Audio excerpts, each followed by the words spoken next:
So I want to go back to Yemen.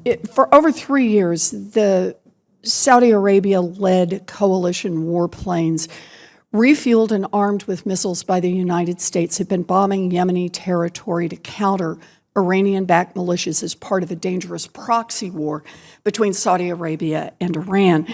And this week, the Senate advanced a resolution that would, if it became law, cut off all U.S. support for Saudi-led coalition's bombing campaign in Yemen. So I just want to make sure that we're all clear about what's going on. I think it would be helpful for the American people to understand how we have directly contributed to the situation in Yemen since March of 2015. And we seem to have had some challenges in getting this on the record.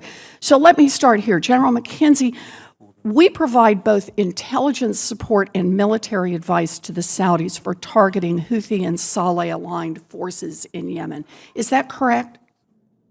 Senator, it is, with the important exception that the intelligence we're providing them is not target-level intelligence. Well, it is intelligence. I just want to make sure I've got this. Are you saying that we provide intelligence support and military advice? Is that right? That is correct. Okay. And until November 11th of this year, we refueled Saudi-led coalition strike air force that bombed these targets in Yemen. Is that right? Senator, that is correct. And Saudi aircraft routinely drop both guided and unguided bombs, some of which are sold by U.S. defense contractors, drop them on these targets in Yemen. Is that correct? Senator, that's correct. So we've got intelligence, we've got refueling, we've got bombs, we've got military advice. You know, you and I talked yesterday about our military relationship with Saudi Arabia, and I know that you think that continuing the campaign in Yemen is in our interest, but I respectfully disagree on this. Yemen is the largest humanitarian crisis in the world. Millions of people are on the brink of starvation. It is the worst cholera outbreak in modern history. Thousands of civilians have been killed, thousands more wounded. Children have starved to death. Neither side is winning this proxy war, and the Yemeni people are suffering. I think it is time to reevaluate our relationship with Saudi Arabia in light of its actions not only in Yemen, but with the assassination of journalist Jamal Khashoggi. And we need to ask ourselves if the benefits of this relationship with Saudi Arabia is worth the costs if this kind of behavior continues.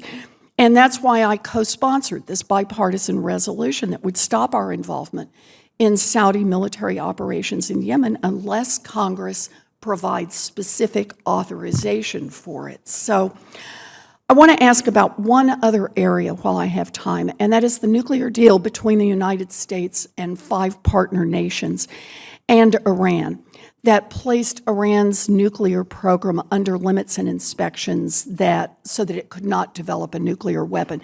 So far, this deal has worked, and Iran's compliance has been verified repeatedly by international inspectors.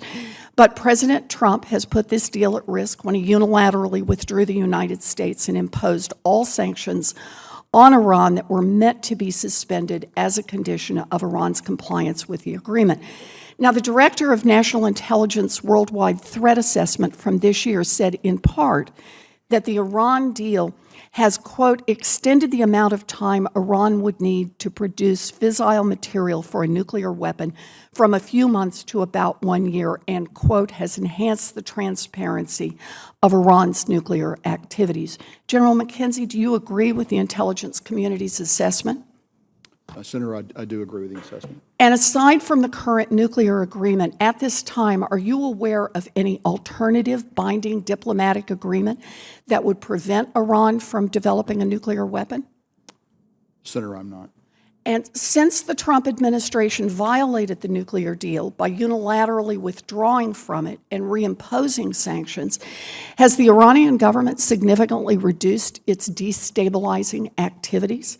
Iranian destabilizing activities across the region were active before, during, and after the JICPOA. Okay, so no effect. You know, there's no other binding diplomatic agreement to prevent Iran from developing a nuclear weapon. And we know that Iran's government is a bad actor, but I think it's easier to counter Iran's destabilizing behavior if it has no nuclear weapon than it would be if it did have nuclear weapons. If Iran maintains itself in compliance, then I believe the president should reverse his reckless decision to withdraw from the nuclear deal and reimpose sanctions, because the deal makes America safer and makes the world safer. Thank you, Mr. Chairman.